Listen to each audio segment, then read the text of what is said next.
All right, let's dive right in. We're going to talk about a feeling I think we all know way too well. That feeling of being totally swamped, running on fumes, and then blaming ourselves for it. We use words like lazy or undisciplined, but what if that's just the wrong way to look at it? What if there's a totally different blueprint for how we manage ourselves? Let's get into it. So, does this roller coaster sound familiar? You have this incredible burst of productivity, you feel like a superhero, you're getting everything done, and then bam, you crash. Total burnout. You fall behind, and that little critic in your head starts chirping about how you failed again. It's exhausting, right? But here's the secret. It's not a flaw in your character. It's a flaw in the system you're using. And this, right here, is the absolute game changer. It's about shifting your mindset. Instead of seeing your struggles as some kind of moral failure, like, I'm lazy, we can reframe them as engineering data. Think about it. My system is overloaded. An overloaded system isn't a moral problem, it's a design problem.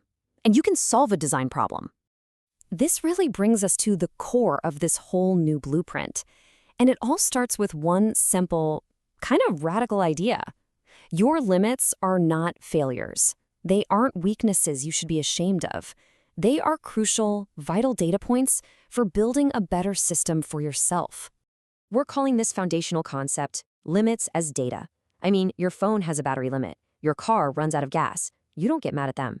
You too have a capacity limit for your energy, your focus, your social battery. They aren't moral failings. They're just your operating specs. And here's why that's so incredibly powerful. When we start treating our capacity like it's a physical law, like gravity, all that shame just evaporates. It's no longer about muscling through or beating ourselves up. It becomes an engineering challenge. How do we build a life that works with the law of our own capacity, not constantly fighting against it? Seriously, think about it this way. You wouldn't jump off a building and then get mad at gravity for doing its thing. Of course not. You'd build stairs or use an elevator. You'd design around it. We've got to start applying that same practical, non-judgmental thinking to our own energy levels. Okay, so if we accept our limits as data, how do we actually build with them? Well, you need a good toolkit.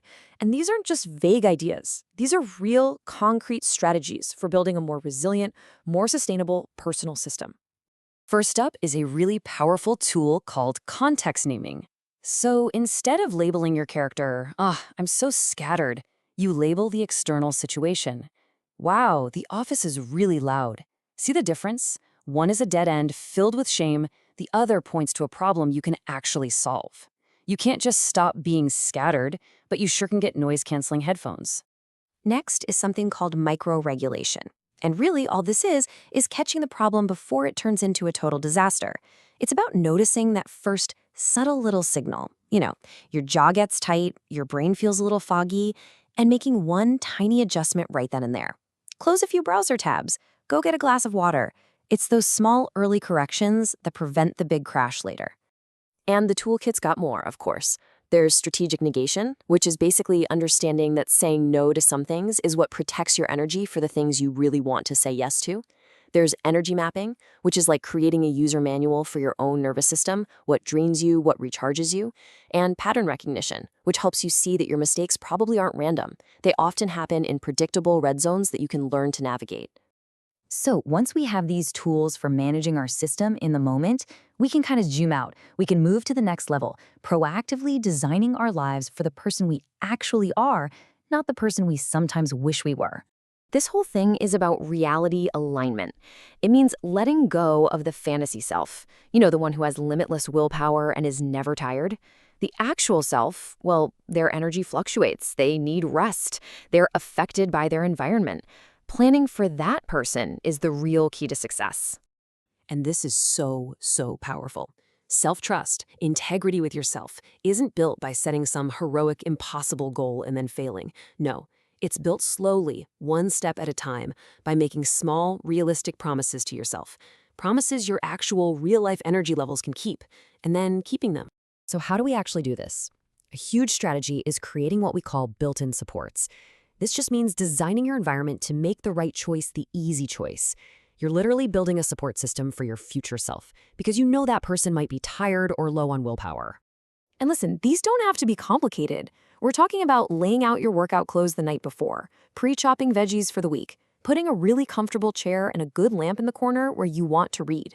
Each one is a small architectural decision that makes your desired behavior almost effortless. So, what's the ultimate payoff for all of this? What's the promise when you shift from being a harsh critic to being a thoughtful architect of your own life? Well, it's about building a structure that can actually last. At the end of the day, we're trying to move away from that boom and bust cycle. You know, that exhausting pattern of heroic effort followed by an inevitable crash. The goal is systemic consistency, a system that's designed for the long haul, built on steady progress, where you adjust your pace instead of going all or nothing. And this might mean we have to completely redefine what success looks like. Success isn't that one heroic, sleepless week where you get it all done. True, sustainable success is being reliable to yourself and to others, day in and day out, because you've built a system that actually supports that. And I'll just leave you with this final thought.